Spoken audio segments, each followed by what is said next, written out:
Mais on ne va pas faire une étude de texte puisqu'il y a 42 chapitres. Il faudrait plus de 4 séances pour faire le tour de la question. Mais on va parler du livre, de son message, du monde dans lequel vivait Job, des questions que Job se posait, que ses amis se posaient, que ses amis lui posaient, et de la réponse de Dieu. Et je suis persuadé que contempler cette vérité va nous donner des perspectives vraiment nouvelles par rapport à la souffrance. Si vous n'avez pas connu la souffrance, ne vous en faites pas, un jour vous la connaîtrez. Il y a très peu de gens qui ne souffrent pas d'une façon ou d'une autre au cours de leur vie. Souvent, c'est plutôt vers la fin de la vie. Parfois, c'est dans d'autres domaines que la santé, ça peut être des souffrances morales, des souffrances psychologiques, des souffrances de tous ordres. On vit dans un monde de souffrance. Et donc, cette question nous préoccupe tous. Et peut-être à travers cette étude, vous allez pouvoir aider quelqu'un d'autre dans une période de souffrance. Si vous connaissez quelqu'un dans le monde, si vous avez plus d'un ou deux amis, sans doute vous connaissez des gens qui souffrent. Et vous souffrez avec elles. Donc, en ouvrant le livre de Job, nous abordons sans doute le livre le plus ancien de toute la Bible, à l'exception des 11 premiers chapitres de la Genèse. Ce document, le livre de Job, a été retrouvé parmi les monuments, les rouleaux plutôt, de la mer Morte, et est reconnu inspiré de Dieu et inclus par le peuple juif dans la liste des livres inspirés de l'Ancien Testament depuis toujours. Donc c'est un livre que le peuple juif a reconnu comme étant inspiré de Dieu.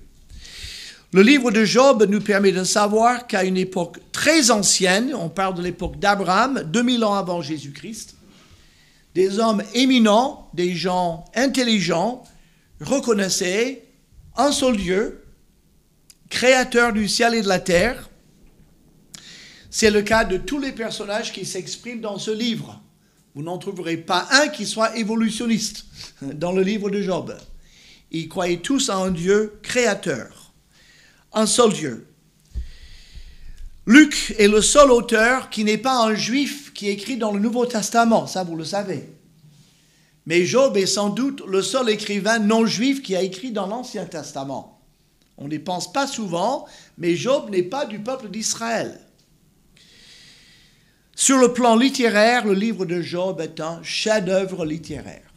Les gens qui connaissent l'hébreu disent « c'est absolument magnifique ». Des termes les plus précis sont utilisés, l'éloquence est grande, les gens qui s'expriment sont extrêmement intelligents, très cultivés. Ce n'est pas un petit groupe de bande de copains au bar du coin de la rue. C'est des gens vraiment qui en savent en rayon, comme on dit. Aujourd'hui, on donnerait à chacun d'eux un docteur en philosophie parce qu'ils sont extrêmement instruits. Et donc, les discours sont à la mesure des personnages, ils sont éloquents, ils sont bien faits, très détaillés, remplis d'allusions sur toutes sortes de domaines. Les discours qui sont donnés sont très philosophiques. Il y a du raisonnement, il y a de la logique qui est très précise. Le livre fourmille de détails sur la nature et montre une vaste connaissance de l'astronomie, de la physique, des minéraux, des plantes et des animaux. On va trouver une foule de détails ce soir dans les connaissances scientifiques, juste dans le livre de Job. Ce qui est vraiment curieux dans le livre de Job, c'est la manière dont le livre se termine. Parce que quand vous lisez le livre, vous vous rendez compte que la souffrance, c'est le sujet principal, n'est-ce pas, de tout le livre. Quand Dieu intervient, on penserait, bon, il va répondre à la question, il va clore le débat, il va leur expliquer ce qu'est la souffrance et comment il faut l'aborder. Okay. On pourrait le penser, mais quand Dieu intervient, il n'y a pas une ligne sur la souffrance. Il n'explique pas du tout pourquoi Job est passé par là, il n'explique pas, ni rien, qui a raison, qui a tort. De quoi parle-t-il ? Il parle pendant 4 chapitres, Dieu, à la fin, il ne mentionne même pas le sujet. Et pourtant, les réponses qu'il donne, parce que sa réponse c'est « Je suis le Dieu créateur ». Voilà la réponse qu'il donne à la souffrance. « Je suis le Dieu créateur ». On peut dire, mais qu'est-ce que ça vient faire avec le débat? En quoi ça, je veux dire, c'est pas une réponse. Mais cette réponse est celle dont on a besoin quand nous passons par les souffrances. Dieu est le Dieu créateur, tout-puissant et toute sagesse. C'est ça la réponse à la souffrance. Vous pouvez dire, bon, mais ça y est, je connais maintenant la clé du livre de Job, je peux partir, je n'ai pas besoin d'écouter plus. Vous avez là l'essentiel. Vous dites, mais je ne vois pas en quoi ça peut répondre au problème. Alors restez un peu plus. Mais c'est vraiment curieux que Dieu ne répond pas à la question évoquée par les hommes pendant tout le livre. On va d'abord parler du personnage principal, Job. Que savons-nous de lui? Bon, à première vue, pas grand-chose. Mais en fouillant un peu, on peut découvrir beaucoup de choses à son sujet. D'abord, Job, il a vécu où? Il a vécu quand? On a un détail dans Job, le premier chapitre et le premier verset. Nous arrivons, et j'arrive à Job, enfin, quand même. Il dit, il y avait dans le pays d'Uz, un homme qui s'appelait Job. Alors, Uz, c'est un coin qui est sans doute dans la Jordanie actuelle. Il a vu vivre à peu près entre le déluge et l'appel d'Abraham. Autrement dit, on peut placer Job entre 2200 avant Jésus-Christ et 1800 avant Jésus-Christ, dans ce cadre-là. Il y a des gens qui pensent que Job a vécu beaucoup plus tardivement, mais dans le livre, vous avez remarqué, il n'est nulle question du peuple d'Israël, ni d'Abraham, d'Isaac et de Jacob, alors que dès que Abraham quitte son pays, etc., Dieu est appelé le Dieu d'Abraham. Il s'appelle le Dieu d'Abraham et puis d'Isaac et de Jacob. Il n'est nulle mention de Dieu sous cette forme-là. Et c'est le seul livre de la Bible où on ne parle pas de Dieu en relation avec le peuple d'Israël. On ne parle pas des 10 commandements du mont Sinaï, donc c'est bien avant Moïse, avant 1500 avant Jésus-Christ.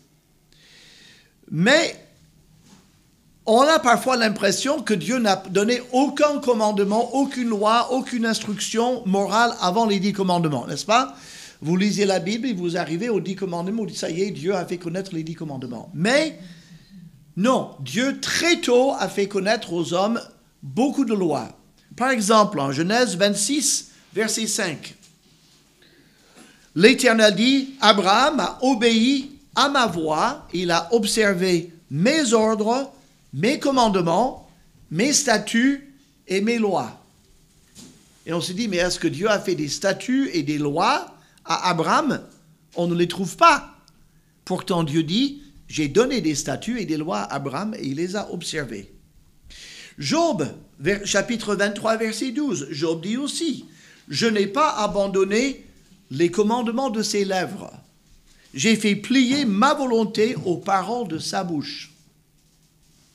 Pourtant, il n'est pas fait référence à Abraham, ni à Moïse, ni aux 10 commandements, mais il dit, Dieu a fait des commandements par sa bouche et je les ai accomplis. Les amis de Job connaissaient aussi les instructions de Dieu. Par exemple, Éliphaz dit à Job, reçois de sa bouche, la bouche de Dieu, l'instruction et mets dans ton cœur ses paroles. Donc, nous savons que toute la Bible est inspirée de Dieu. Mais tout ce que Dieu a fait, tout ce que Dieu a dit n'est pas nécessairement dans la Bible.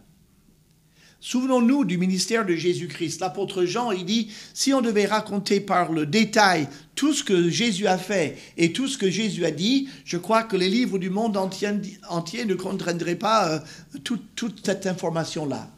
Donc, ce que nous avons, c'est ce que Dieu voulait que nous ayons. Mais nous apprenons que Dieu avait fait connaître très tôt des lois morales, des statuts, des commandements à des gens bien avant Moïse.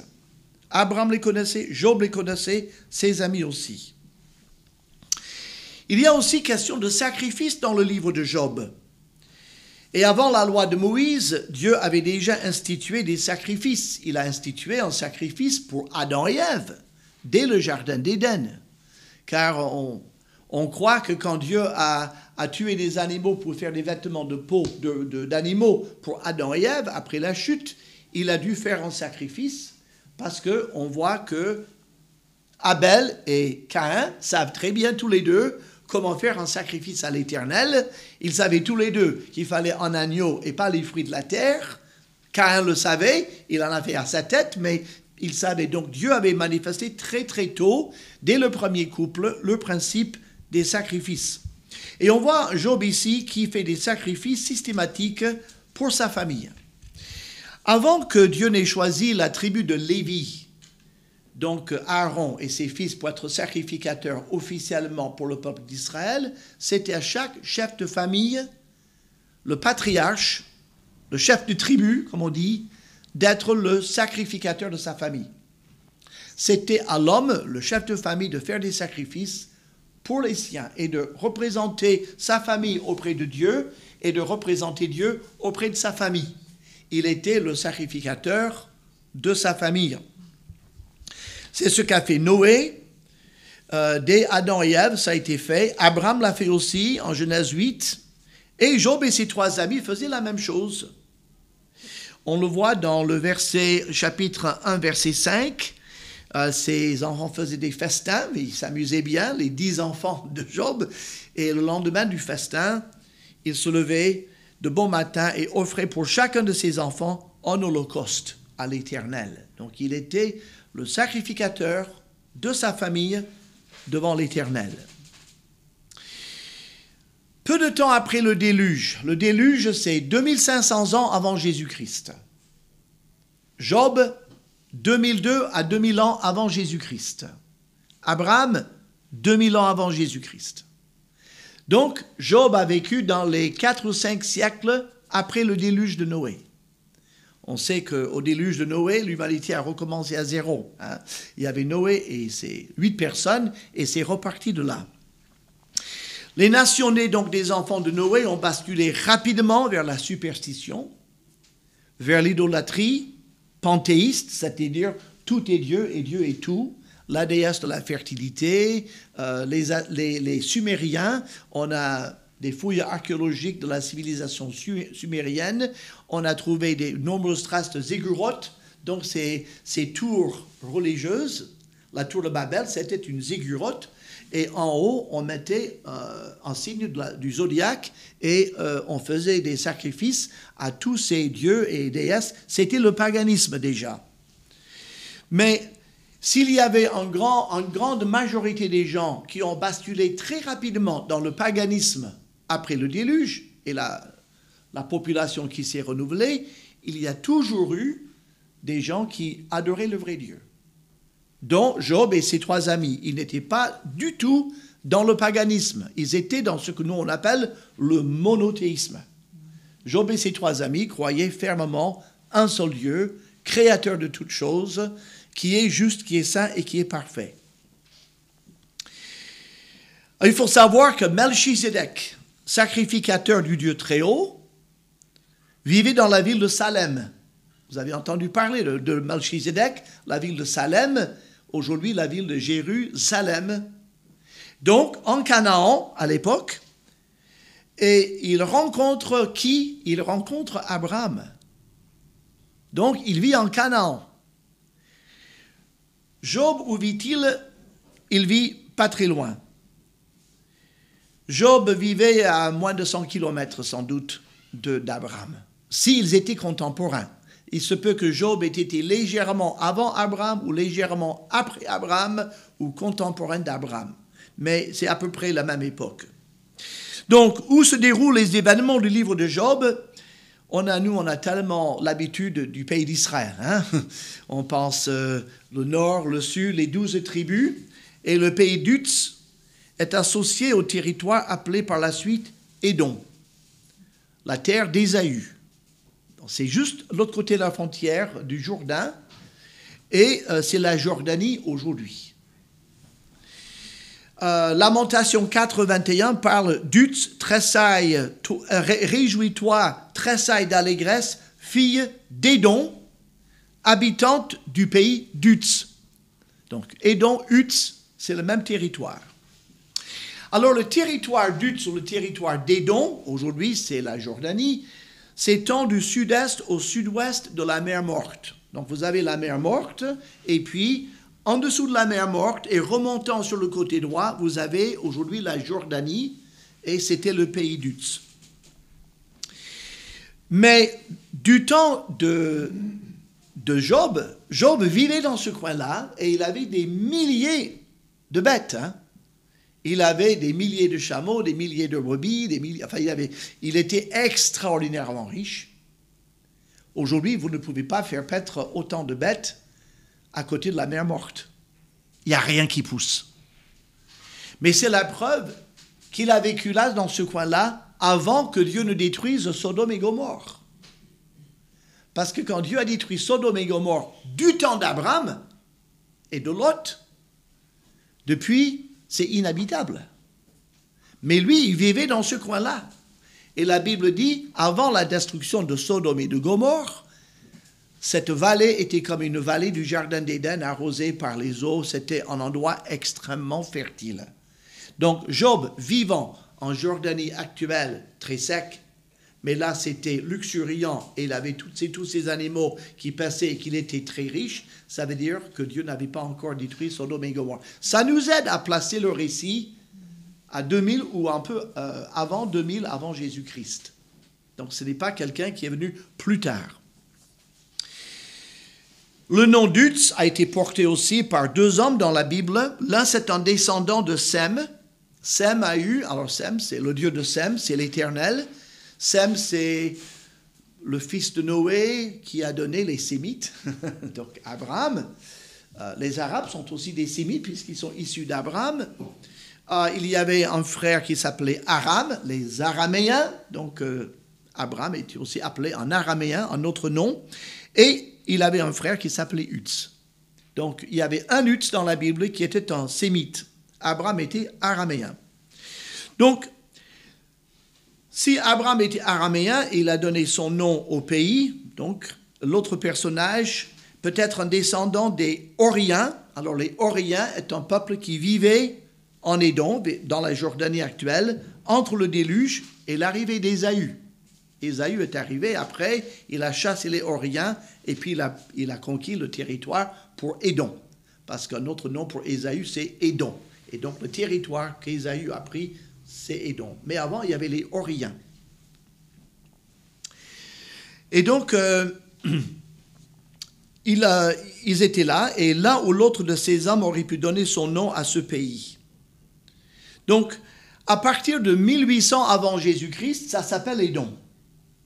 Donc, comme on appelle le pays d'Uts, ça date d'avant 1800 avant Jésus-Christ, ce qui fait on est toujours pareil dans la région des 2000 ans avant Jésus-Christ. Pourquoi on dit tout ça? C'est pour montrer que le livre est très ancien. Ce qui fait que ce qu'ils disent de Dieu est d'autant plus étonnant, parce que la Genèse n'est pas encore écrite. Aucun livre de la Bible n'est écrit. Et pourtant, ils ont une vaste connaissance de Dieu, qu'ils appellent le Tout-Puissant. Le nom Tout-Puissant pour l'Éternel, enfin nous, c'est Robert Olivetan, le traducteur de la Bible en français, 16e siècle, qui devant le Yahweh, les quatre consonnes hébraïques qui forment le nom de Dieu, que les Juifs ne prononçaient pas par respect pour le nom personnel de Dieu, le « Je suis celui qui suis », Robert Olivetan dit comment on peut appeler le Dieu « Je suis » en bon français. Et il a trouvé l'Éternel, qui est bien vu quand même. Mais donc, dans la Bible française, on l'appelle l'Éternel. Mais avant que Dieu ne donne son nom personnel, on ne connaissait pas le Yahweh.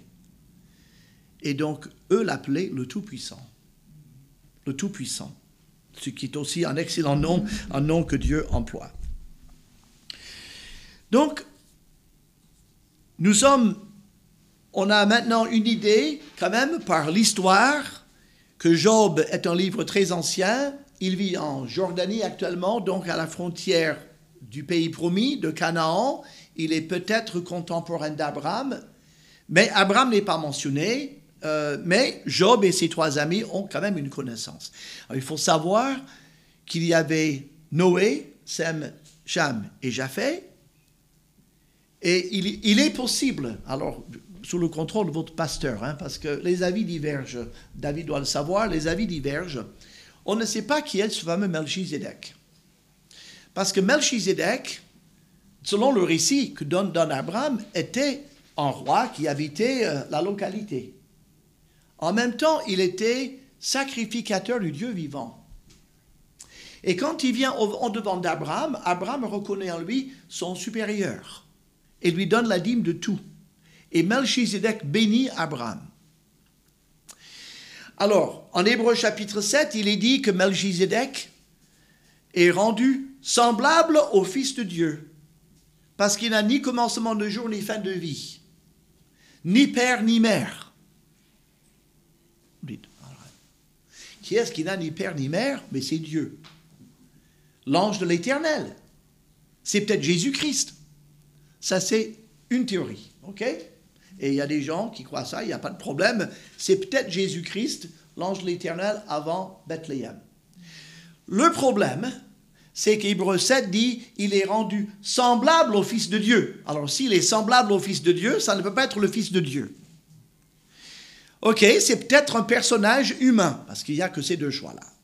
Mais quel personnage humain n'a ni père ni mère, ni commencement de jour, ni fin de vie? Aucun. Vous voyez le problème? Mais il y en a un qui remplit assez bien la description.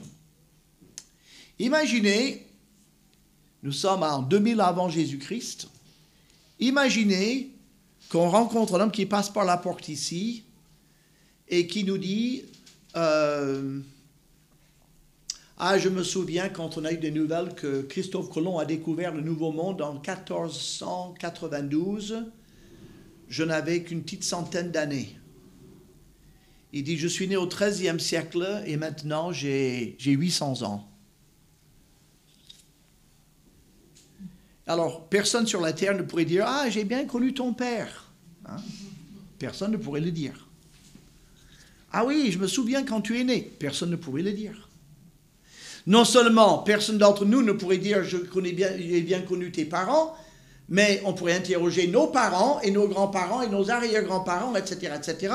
Et depuis 9 générations, il n'y en a aucun qui se souviendrait de ce monsieur quand il était jeune.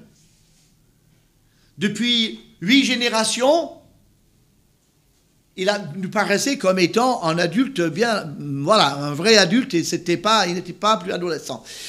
Alors, quand il a rencontré Melchizedek était peut-être Sem. Alors, comment ça se fait? Le déluge a eu lieu 2500 ans avant Jésus-Christ.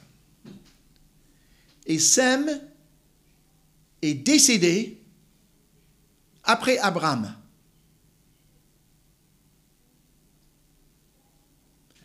Il a vécu 650 ans après le déluge. Abraham a vécu environ 450 ans après le déluge. Abraham est mort vieux quand même, à presque 200 ans, et Sem est mort quelques années après lui. Si on fait le tableau chronologique, Sem est mort après Abraham. Mais ce qui est incroyable, c'est qu'après le déluge, la durée de vie a fondu. Ce qui fait que ni Abraham, ni ses parents, ni ses grands-parents, ni ses arrière-grands-parents, ni ses doubles arrière-grands-parents étaient nés avant Sem. D'ailleurs, tout le monde est né après Sem puisqu'il est sorti de l'arche. Et tous les habitants de la terre étaient nés après lui. Et lui, déjà, il avait, 250 ans, 300 ans, quand le déluge a eu lieu, il a vécu 650 ans. Ce qui fait qu'il avait dans les 900 ans, et Abraham avait dans les 190 ans.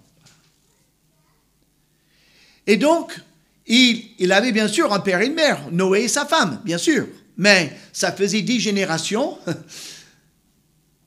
Il avait l'air d'avoir été toujours là depuis le début du monde. Donc, il est comme ayant ni père ni mère, voyez, parce qu'il était tellement âgé. Et c'est Sem qui était l'homme qui marchait avec Dieu. Dieu a dit, je suis le Dieu de Sem. Et Abraham, bien sûr, est dans cette lignée de Sem. Et normalement, Abraham, voyant cet lointain ancêtre, homme de Dieu, de ce grand âge, dans cette grande sainteté, et dans la pensée orientale, on donne toujours révérence aux anciens. Et imaginez si un homme de 850 ans, marchant avec Dieu depuis toutes ces années, entrait ici, on serait tous, venez prendre la parole, monsieur. Vous avez cheminé pendant des siècles avec Dieu, nous on vient d'arriver dans la foi, parlez-nous de votre expérience, parlez-nous de Dieu. Non, non, n'est-ce pas? Donc, Melchizedek, dans la mesure où c'était un personnage humain, vivant dans la ville de Salem en étant le roi, en étant en même temps sacrificateur du Dieu très haut, c'est le seul personnage biblique qui colle vraiment au portrait que la Bible donne pour désigner qui est Melchizedek. Alors, ce que je veux dire, c'est que Melchizedek, vivant à Jérusalem, ne vivait pas très loin de là où habitait Job. Job l'a peut-être connu. Et Sem, s'il a parlé aux gens, si les gens le connaissaient comme un homme qui appartenait à l'Éternel. Et il a connu le jugement de Dieu, le Dieu créateur et le déluge. Il savait tout sur le déluge. Alors, ça, quand on a cette connaissance-là et qu'on le prend très au sérieux, on réfléchit 2 fois avant de pécher. Job était un homme intègre. Son caractère, il était intègre comme Noé. La Bible dit que Noé était le seul homme intègre de son temps. Noé marchait avec Dieu. La preuve, c'est que Dieu a détruit tous les êtres humains à part Noé et sa famille. Job était intègre comme ça, c'est-à-dire il était l'homme le plus intègre sur la terre au moment où il y vivait. Peut-être s'il vivait en même temps que Sem, mais il était intègre parmi ceux de sa génération. Il évitait soigneusement le péché, autant que possible. En Job 31, verset 1, il a dit « J'avais fait un pacte avec mes yeux, je n'aurais pas arrêté mon regard sur une vierge. » Donc Job a décidé, comme il sait que chez les hommes, le regard de concupiscence est facile, et si on ne fait pas attention soigneusement d'éviter ça, on tombe naturellement dans ce piège. Il avait fait un pacte de ne pas regarder une jeune fille plus de juste comme ça, pour ne pas arrêter ses regards, pour ne pas même risquer de tomber dans la tentation d'avoir une pensée impure. Donc il va très loin. Il veut être intègre dans sa tête, dans son cœur, à tout point de vue.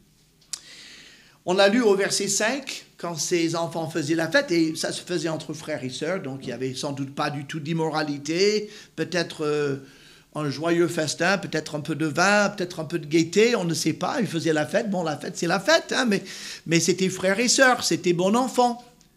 Mais il se disait, il se peut que pendant la fête, les langues se sont déliées, peut-être un de mes fils ou une de mes filles a dit quelque chose qui aurait déplu à Dieu, ou l'un une parole déplacée, une attitude qui n'était pas tout à fait comme il faut. Il se peut que l'un d'eux ait péché, et je veux régler ça avec l'Éternel, et je vais faire un sacrifice pour chacun, au cas où il y en a eu un qui ait péché. Il faisait à titre préventif. Je veux régler ce problème d'éventuel péché. Nous, on a du mal à confesser quand bien Dieu nous montre qu'on a péché. Hein? On le sait, on devrait mais on a du mal à le confesser. Lui, il était à l'avance. Si jamais ils ont péché, je vais faire un sacrifice. Il n'a jamais maudit Dieu, surtout au début de sa souffrance. Il n'a jamais mal parlé de Dieu, malgré son épreuve suprême, malgré les accusations de ses amis et malgré l'abandon par sa femme. Il a dit à Dieu qu'il souffrait, ça on le sait. Il a dit à Dieu, je ne comprends pas pourquoi je souffre. Je voudrais te demander de m'expliquer les raisons, mais je cherche dans mon âme, dans ma conscience, quelque chose qui aurait pu attirer ta colère contre moi. Je ne trouve rien. Il n'a jamais dit qu'il était sans péché. Mais il a dit, je ne comprends pas. Et parfois, il se laissait aller un peu plus loin. Comme Dieu ne répondait pas, ben moi, j'aimerais trouver quelqu'un à qui je peux exposer mon pas, qui aille trouver Dieu, qui lui expose et qu'il me réponde. Et s'il y a un truc, moi, je veux bien le mettre en règle. Mais je ne vois rien. Donc, c'est pour ça que je ne comprends pas. Et je souffre. Oui, il était frustré. Job était vraiment frustré et il a exprimé sa frustration à Dieu. Il ne comprenait pas la raison de ses épreuves. Il savait qu'il n'était pas coupable devant l'Éternel. Alors, quelle est la réponse de Dieu? Est-ce que Job seul pense comme ça? Regardons en Job chapitre 42, puisque c'est à la fin qu'on trouve la clé de l'énigme.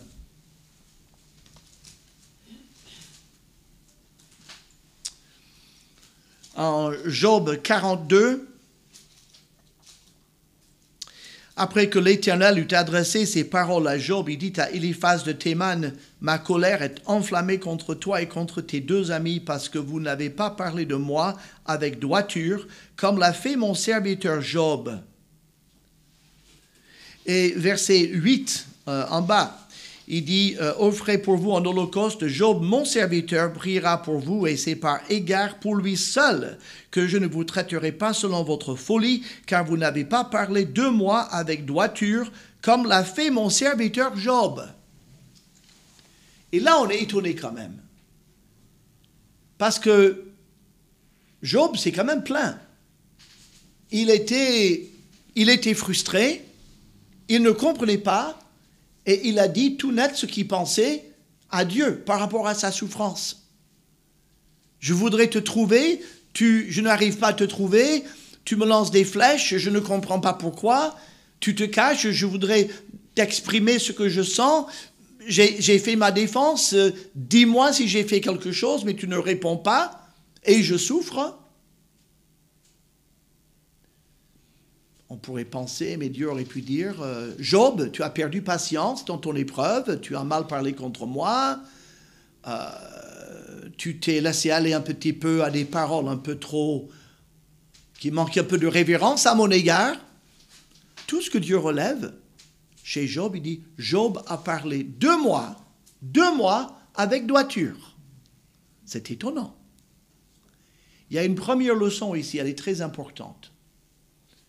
Quand nous souffrons, quand nous passons par une épreuve, si on s'en tient à ce que Dieu dit de Job, Dieu, ça ne le gêne pas, on ne pêche pas contre Dieu en disant « Seigneur, je souffre ». Ça ne le gêne pas, même si on lui dit « Seigneur, je ne comprends pas pourquoi je souffre ». Ça ne le gêne même pas si on dit « Seigneur, pourquoi je souffre ?» Voyez? Ou dis-moi ce que tu veux que je comprenne par la souffrance. Job a fait tout ça. Pourtant Dieu dit, il a parlé de moi avec droiture.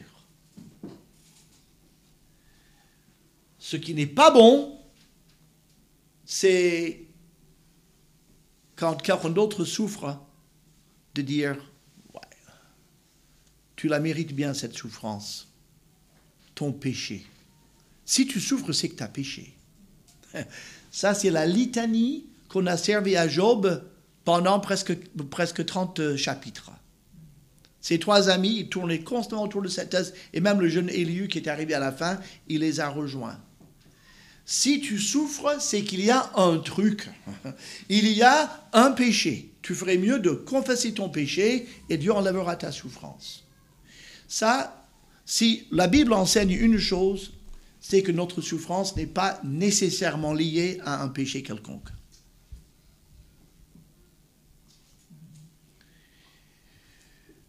Il y a des segments entiers du mouvement évangélique qui disent que Dieu ne veut jamais que ses enfants soient malades.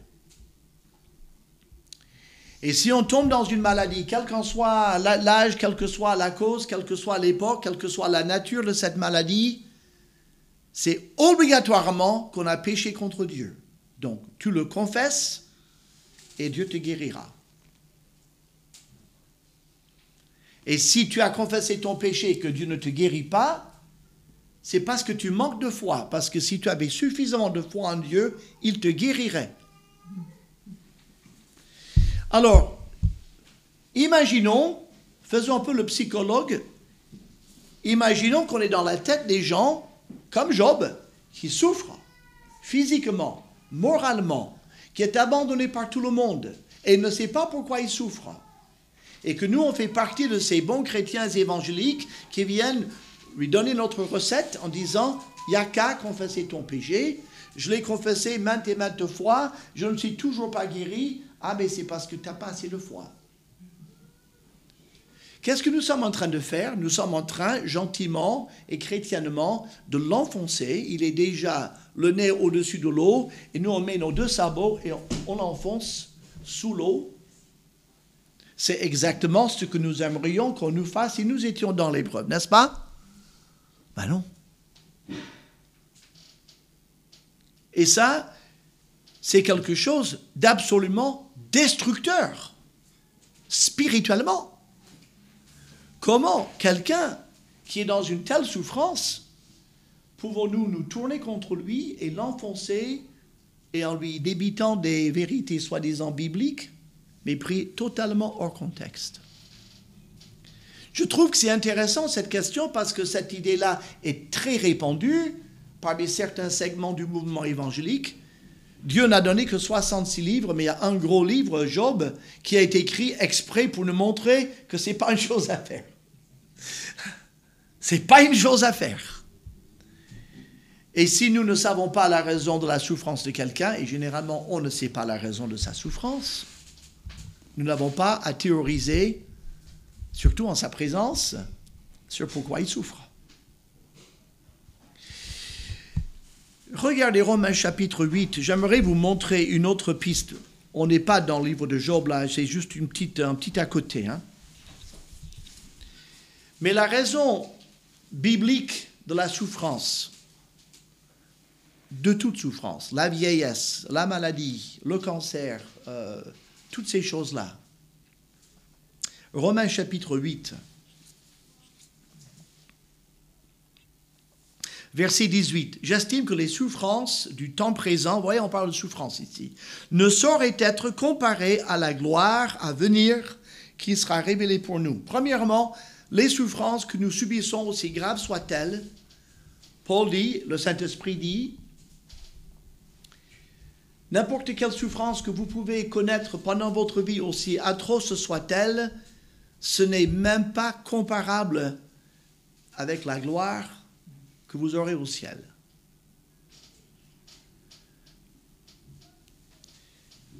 Quelle est l'échelle de grandeur entre une goutte d'eau et l'océan Atlantique? On ne peut pas les comparer, n'est-ce pas? On ne peut pas dire « donne-moi une goutte » ou bien l'océan Atlantique, comme si c'était 2 choses égales. C'est tellement infime, une goutte d'eau par rapport à l'océan tout entier, qu'on ne peut pas parler des deux dans la même phrase. Et ce que Paul dit ici, quand vous parlerez de votre souffrance pendant votre temps sur la terre et que vous parlerez de la gloire du ciel, ne les mentionnez pas dans la même phrase parce qu'il n'y a aucun moyen de les comparer. Tellement les souffrances sont petites, minuscules et la gloire à venir est grande. Nous, on est dans la souffrance avec notre mesure humaine. Ça nous paraît énorme, mais Dieu dit non, vous n'avez aucune idée de la gloire qui vous attend. Verset 19, la création attend-elle avec un ardent désir la révélation des fils de Dieu. La création a été soumise à la vanité, non de son gré, mais à cause de celui qui l'y a soumise, avec l'espérance qu'elle aussi sera affranchie de la servitude, de la corruption, pour avoir part à la liberté de la gloire des enfants de Dieu. Nous savons que jusqu'à ce jour, la création tout entière soupire et souffre les douleurs de l'enfantement. Il parle de la création physique.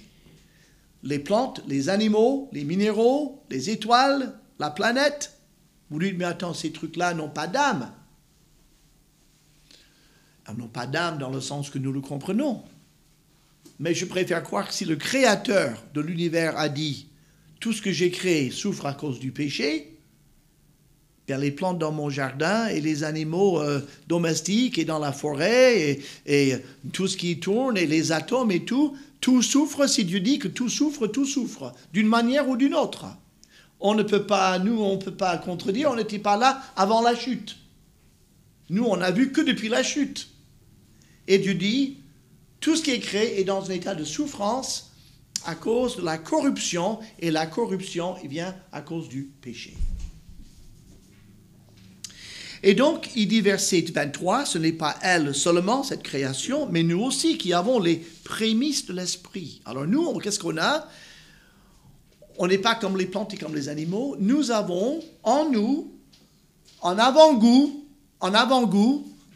de la gloire future. Nous avons en nous un dépôt de garantie pour la gloire future qui nous sera réservée. Et cet avant-goût, ce dépôt de garantie, cette caution qui nous a été versée, c'est l'Esprit Saint, le Saint-Esprit qui habite en nous, qui nous donne sa joie, qui nous donne sa paix dans l'épreuve, qui nous donne sa puissance, qui nous console. Et tout ça, c'est le premier dépôt de garantie que Dieu nous a confié en disant, vous avez la garantie que je vous donnerai aussi la gloire pour l'éternité. Le Saint-Esprit, c'est le premier versement.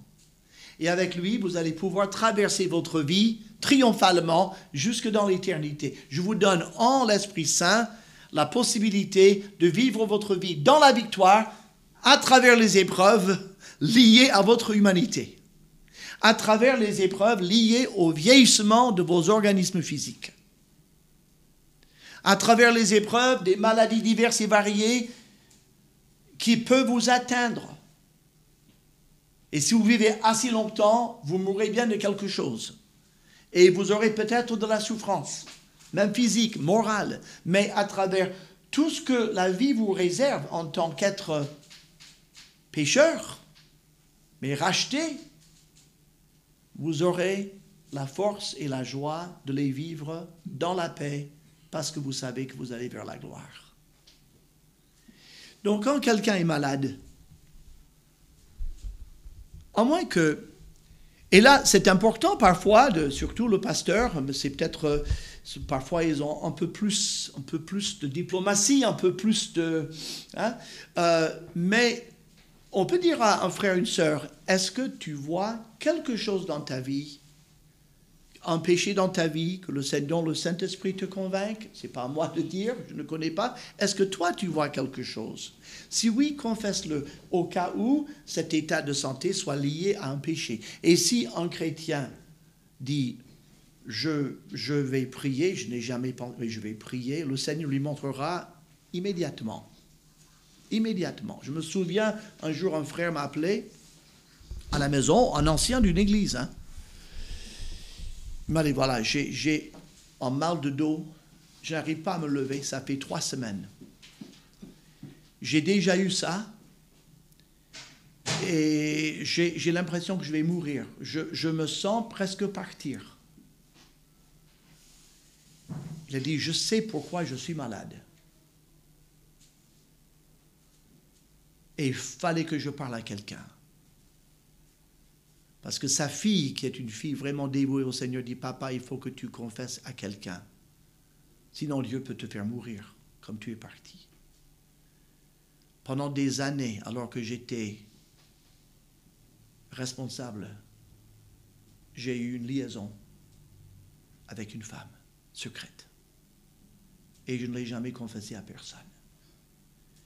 Et je sais que cette douleur, cette paralysie est due à ce péché-là. Il a humblement demandé pardon à Dieu. Nous avons prié ensemble. Et rapidement, il a retrouvé la santé. Continue à servir le Seigneur. Donc, ça arrive quelquefois. Mais quand ça arrive, le Saint-Esprit nous montre pourquoi on est malade.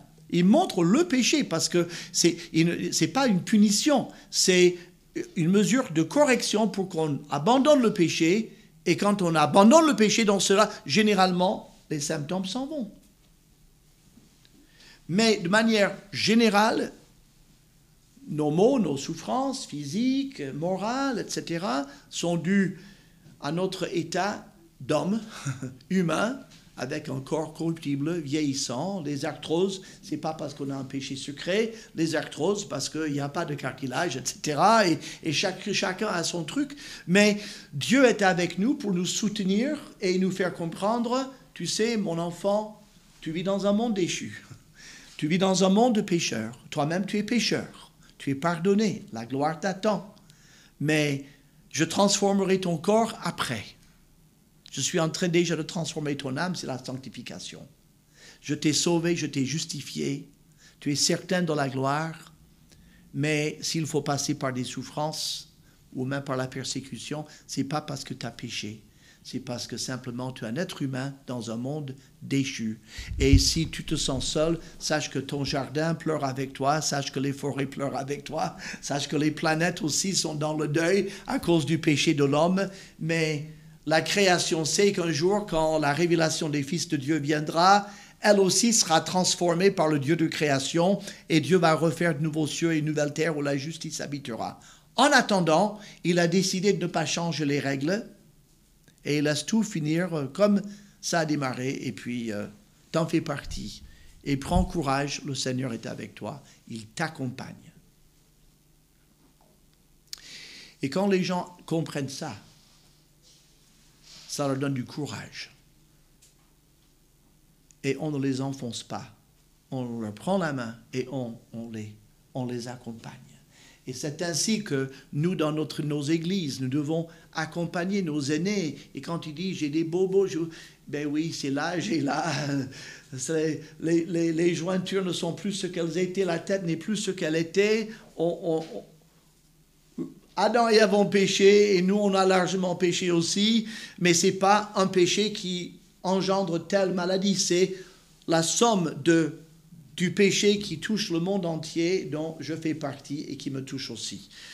Ce n'est pas une punition, c'est simplement la conséquence naturelle d'une création. Et la phrase est très claire. La création est dans la servitude de la corruption. C'est le principe de l'entropie. Vous connaissez ce principe. Vous prenez une balle et vous la jetez. Et au moment où la balle quitte votre main, elle a un maximum de poussée. Là, elle voyage le plus vite qu'elle va voyager, cette balle. À mesure que la balle voyage dans l'air, la masse d'air commence à freiner, il y a une friction, et la balle ralentit. Et la balle tombe par terre, et elle roule un peu, et après, elle s'immobilise. Et elle ne peut pas repartir d'elle-même. Il faut venir et la rejeter de nouveau parce que l'entropie, c'est-à-dire l'énergie, a diminué jusqu'à l'arrêt de la balle. De la même chose avec l'organisme vivant, notre corps. Quand on est jeune, les cellules sont toutes neuves. Quand on a 20 ans, on est dans la force de l'âge. On dit 40 ans, la force de l'âge, mais je vois des gens de 40 ans qui disent « Ah, j'ai plus les jambes de 20 ans. Hein. » Donc, biologiquement, physiquement, 20-25 ans, c'est le top. Et après, qu'est-ce qui se passe? C'est l'entropie. La désorganisation des cellules du corps, le vieillissement des tissus, les UV qui rentrent de plus en plus facilement, un problème d'irrigation du cerveau, etc., la perte de mémoire, et ça se manifeste de différentes manières suivant notre génétique. Mais c'est de l'entropie. On va vers la fin de cet organisme qui est programmé. On peut parler d'obsolescence programmée. Hein? Déjà 1500 ans avant le Christ, temps de Moïse, c'est 70 ans, pour les plus robustes 80, et Dieu dans sa grâce permet à certains d'aller jusqu'à 100 ans, mais guère trop au-delà. Après le déluge, la durée de vie a été divisée par 7. De 8 et 900 ans, on est passé à 120, et Dieu l'a dit avant le déluge. Et il y a des raisons scientifiques à tout ça. Mais, donc, tout ça pour dire, notre façon de voir Dieu, et de le considérer et de le prier est conditionné par la compréhension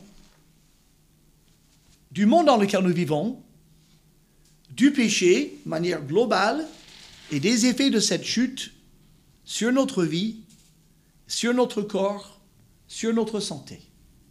Il n'y a rien d'anormal.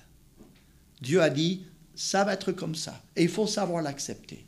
Et si on sait l'accepter, à mesure que la vieillesse vient, que la faiblesse vient, il y a une tendance générale pour le croyant à s'approcher plus de Dieu, à privilégier un peu plus les valeurs invisibles.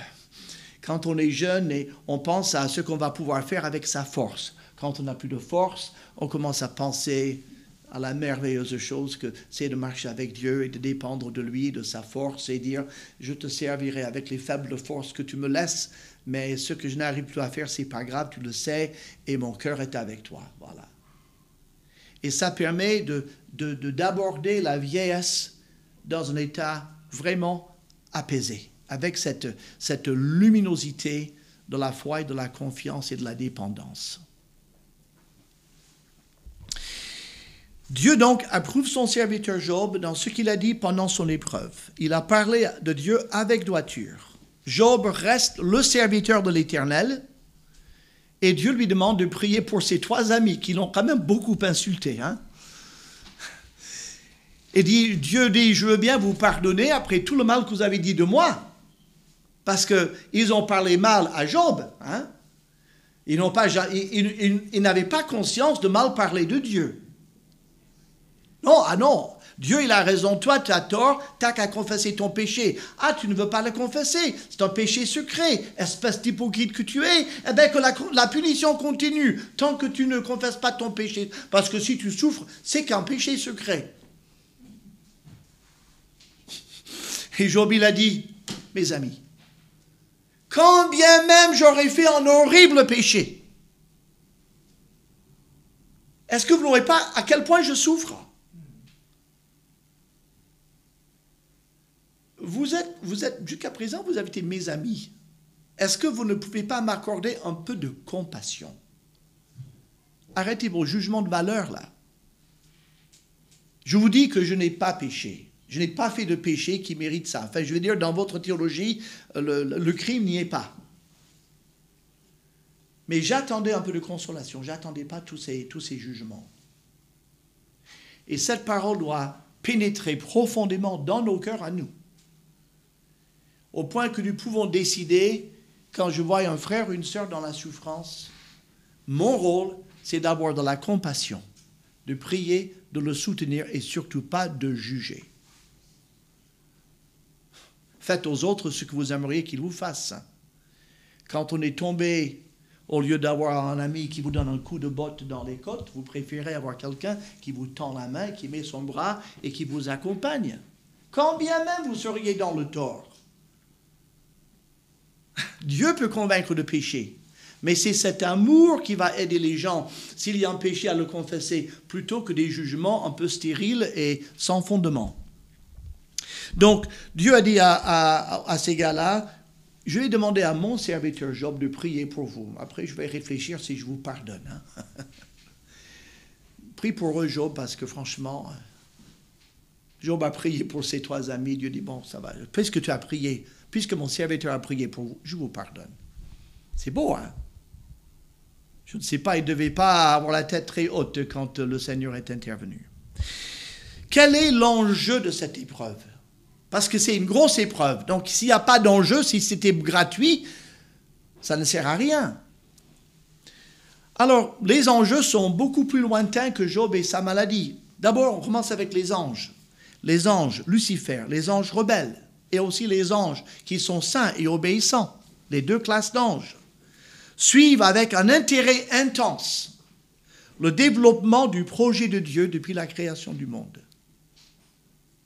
La Bible dit en Job, quand Dieu a créé le monde, les anges ont chanté de joie. Ils ont vu le déploiement de l'univers et ils ont chanté de joie. Les fils de Dieu, les fils de Elohim, c'est un nom pour les anges. Alors, quand Dieu a créé Adam et Ève, ils se sont penchés avec un grand intérêt sur ces êtres-là. Vous voyez bien qu'Adam et Ève étaient loin d'être aussi puissants qu'eux, et ils ne peuvent pas se déplacer à la vitesse de la pensée. Ce n'est pas des esprits purs, c'est des gens enfermés dans des corps faits de poussière. C'est quand même pas très noble comme matière pour les êtres. Et pourtant, Dieu a mis en eux une âme, un esprit, la possibilité de parler à Dieu. Les anges ont dit, c'est incroyable. Ils suivent ça de très près. Et puis, quand ils ont vu la rédemption, Dieu le Fils, le créateur de l'univers, parce qu'ils ont vu Jésus-Christ créer l'univers par sa parole, et ils le voient devenir un homme en la Vierge Marie, et vivre pendant 33 ans, et puis voir comment les hommes le traitent, et puis le voir mourir sur une croix, et puis le voir ressusciter, monter au ciel et constituer son Église sur ces 2000 ans. Les anges suivent ça de très près. L'apôtre Pierre le dit en 1 Timothée chapitre 1, versets 10 à 12. 1 Pierre 1.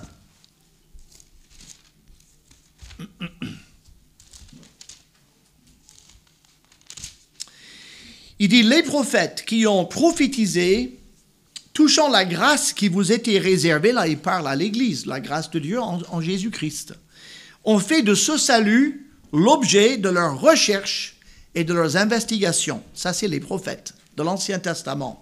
Ils voulaient sonder l'époque et les circonstances marquées par l'Esprit de Christ qui était en eux et qui attestait d'avance les souffrances de Christ et la gloire dont elles seraient suivies. Quand Dieu, dans Ésaïe et Jérémie et ses autres prophètes, a révélé un Messie qui allait souffrir et qui allait être glorifié après sa souffrance, ils ont dit, c'est quoi ça?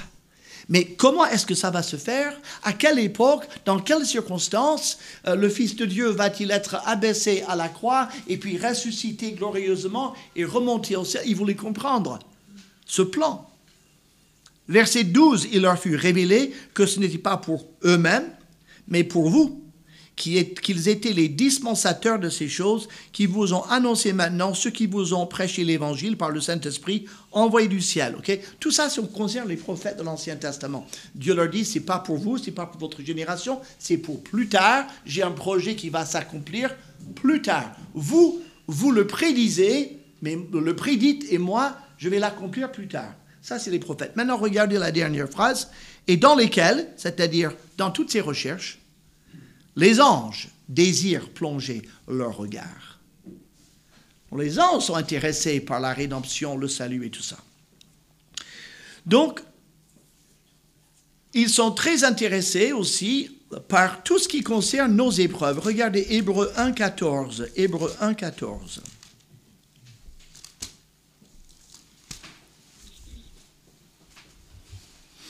Il parle des anges ici. Hébreux 1,14, il dit, ne sont-ils pas tous, les anges, des esprits au service de Dieu, envoyés pour exercer un ministère, un service, en faveur de ceux qui doivent hériter du salut. Ce qui fait que les anges, Dieu les envoie pour nous aider. Alors, on n'a pas un ange personnel, il y a toute une mode aussi. Ah, alors, est-ce que vous connaissez le prénom de votre ange personnel? Chaque chrétien a un ange. Connaissez-vous le prénom du vôtre? Est-ce que vous lui parlez? Vous savez, il est votre domestique, il est à votre disposition. Hein? Vous pouvez demander à votre ange de faire ci, de faire ça, d'arranger les choses, et il le fera parce qu'il a été envoyé pour te servir. Ils n'ont pas bien lu, hein? Ils servent Dieu auprès de nous. C'est Dieu qui leur dit ce qu'ils doivent faire. La plupart du temps, on ne sait pas ce que font les anges. Mais ils sont là, la Bible dit, et ils servent Dieu auprès de nous. Donc, les anges s'intéressent à nous. Et ils suivent avec intérêt les répercussions du salut de Dieu dans notre vie, et surtout en période de stress et d'épreuve. Ça les intéresse de voir comment l'être humain agit avec l'aide de Dieu en période d'épreuve et de stress. Donc, pendant toute la période de Job, vous pouvez croire que les anges étaient en train d'étudier le dossier, de voir comment ils réagissaient, ce que disaient ses amis, ils suivaient ça, les anges, ils regardaient ça. Mais Satan, l'ennemi de Dieu, Lucifer, ange, ennemi de Dieu par son orgueil, pensant être l'égal de Dieu, être digne d'adoration. C'était ça son péché. Qu'est-ce qu'il a Dieu que je n'ai pas? Bon, il est le créateur, je suis une créature, mais ce qui me gêne le plus, c'est qu'il reçoit l'adoration, et moi, j'en voudrais aussi de l'adoration. Je veux être comme Dieu, je veux qu'on m'adore. C'était ça son péché, et c'est ce qui l'a précipité loin de la présence de Dieu. Donc, il refuse de voir en Dieu le Créateur tout-puissant de toutes choses. Il fait tout pour dérégler le plan de Dieu. Tout ce qu'il peut. En séduisant Ève, qui a entraîné Adam dans la chute. Là, pour dire, une brillante réussite. Alors, pour convaincre les gens, ils présentent Dieu comme un manipulateur qui leur cache des informations importantes pour les asservir. Ce qu'il a dit à Ève. Ouais, mais Dieu t'a dit ça, et tu sais pas pourquoi, tu ne vois pas pourquoi. Pourquoi ce fruit interdit? C'est parce que si tu en manges, tu seras comme des dieux. Dieu ne veut pas que tu sois comme lui, il veut te manipuler, il veut te garder sous sa coupe. Mais toi, tu es intelligente. Il est là, le fruit, il a l'air pas l'air pourri, il a l'air désirable, non? Qu'est-ce que tu en penses? Mais tu n'aimerais pas être comme Dieu? Normalement, il faut vouloir être comme Dieu. Connaître le bien et le mal, non? C'est bien, non? Allez, qu'est-ce que tu risques? Oh, la séduction était forte. Et bien sûr, elle est tombée dans le panneau. Donc, lui, il manipule. Mais il manipule en présentant Dieu comme un manipulateur. Et on sait aujourd'hui, même en psychologie, les manipulateurs ne vous disent jamais « Bonjour, je suis manipulateur, est-ce que je peux vous manipuler ?» Non. « Ah, moi je suis votre ami, mais je vois que tel autre ami est un manipulateur. Vous ne voyez pas que vous lui êtes asservi. Vous devriez vraiment vous méfier de lui. Par contre, moi je suis ton ami, tu peux me faire confiance, tu sais. » Ah oui, merci beaucoup. Et la personne dit, gagné. Je l'ai manipulé. Ben oui. Satan, c'est ça, c'est toujours derrière, c'est jamais devant. Donc, Satan veut les libérer des règles de Dieu pour qu'ils deviennent eux-mêmes des dieux, connaissant le bien et le mal. Alors, ce qui est curieux et ce qu'on ne comprend pas, nous les êtres humains, mais que Dieu connaît parfaitement Satan et sait comment Satan fonctionne. Et, excusez-moi de dire comme ça, mais c'est comme ça que ça s'est passé. Dieu invite Satan à se livrer avec lui à un test scientifique portant sur un être humain. Ce test scientifique, je dis scientifique parce que la méthode scientifique, vous faites une expérience sur un sujet, vous examinez comment le sujet réagit, votre expérience, et vous tirez des conclusions et vous montez une hypothèse et puis vous continuez. C'est la méthode scientifique. Donc Dieu a choisi le sujet, c'était un homme intègre, le meilleur homme qu'il avait sur la terre, et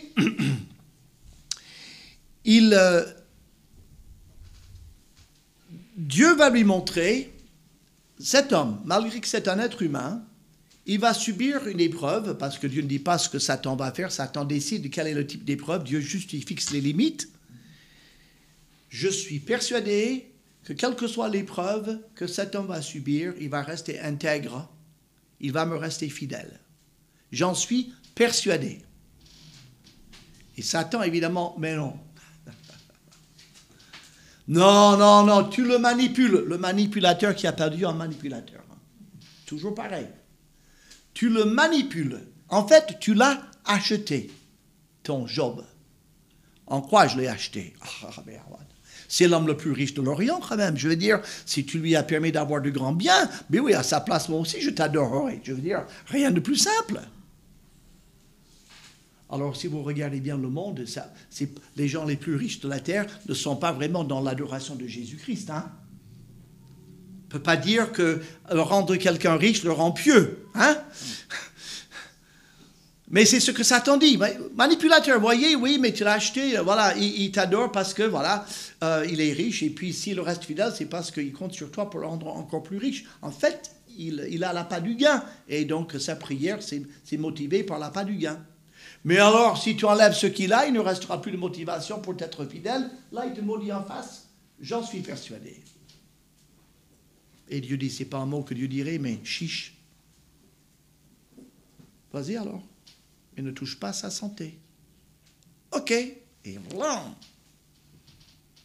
Il revient, est-ce que tu as vu? Première expérience, il est resté intègre. Ouais, mais Au lieu de dire, tu as raison, fin de l'expérience, tu as gagné, j'avais tort, tu avais raison, bravo. Bon joueur, il aurait fait ça. Ouais, non, mais en fait, c'est la santé. Hein. Qu'est-ce que les gens ne donneraient pas pour la santé?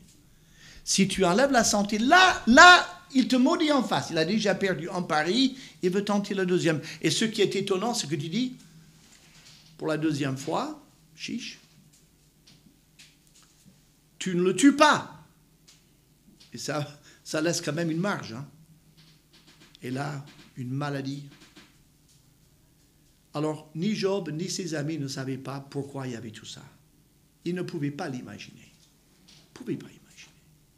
Et ça, c'est une autre grande leçon. Quand les épreuves nous tombent dessus, nous ne savons pas le pourquoi. Et on n'a pas forcément besoin de savoir le pourquoi. Mais eux, ils voulaient connaître le pourquoi. Et c'est là qu'ils se sont fourvoyés. Ils ont passé beaucoup de temps, ils ont gaspillé beaucoup de temps, gaspillé beaucoup de salive, et ils ont fait très très mal à Job par leur conversation. Donc Dieu va se révéler à la fin du livre. Il va parler que de la création. Pourquoi? Parce que le Dieu créateur a un plan qu'il met en œuvre. Rien n'est laissé au hasard. Le Dieu créateur profite de cette situation dramatique pour enseigner une leçon que nous ne devons jamais oublier. Voilà la leçon. Alors si notre univers, si la nature, et si nous sommes le fruit du hasard, de l'évolution, notre vie et nos épreuves n'ont aucun sens. Aucun sens. Par contre, s'il y a un Dieu créateur, tout-puissant, infiniment intelligent, qui a créé l'univers, qui a créé l'humanité, qui a créé notre temps, qui a voulu que nous naissions dans ce monde, à ce moment-là, notre vie a un sens profond. Nous avons une raison d'être sur terre. Et c'est clair, notre raison d'être, c'est de le glorifier. Mais de le glorifier comment? De le glorifier en lui faisant confiance dans nos épreuves. Et c'est pour ça que Dieu insiste auprès de Job uniquement sur le fait qu'il est créateur. Il ne traite pas le sujet de la souffrance. Il dit, je suis le créateur, est-ce que tu peux comprendre ma création? C'est pour dire, Job, je suis le créateur. Ta vie ne se déroule pas par hasard. Je sais tout ce qui se passe, j'ordonne et je limite tout ce qui se passe. Et tu peux me faire confiance, et tu m'as fait confiance dans cette épreuve. Et tu es sorti pur comme l'or. Et là, Lucifer, il ne va jamais concéder la défaite. Mais le lecteur, nous, on est laissé avec cette merveilleuse certitude. On peut connaître la plus grosse épreuve qu'un être humain puisse connaître et rester intègre grâce à Dieu. Notre Dieu et Père, bénis ta parole à nos cœurs. Permets que ces choses pénètrent profondément dans notre manière de penser, par rapport à nous-mêmes, par rapport aux autres et surtout par rapport à toi. Au nom de Jésus-Christ. Amen.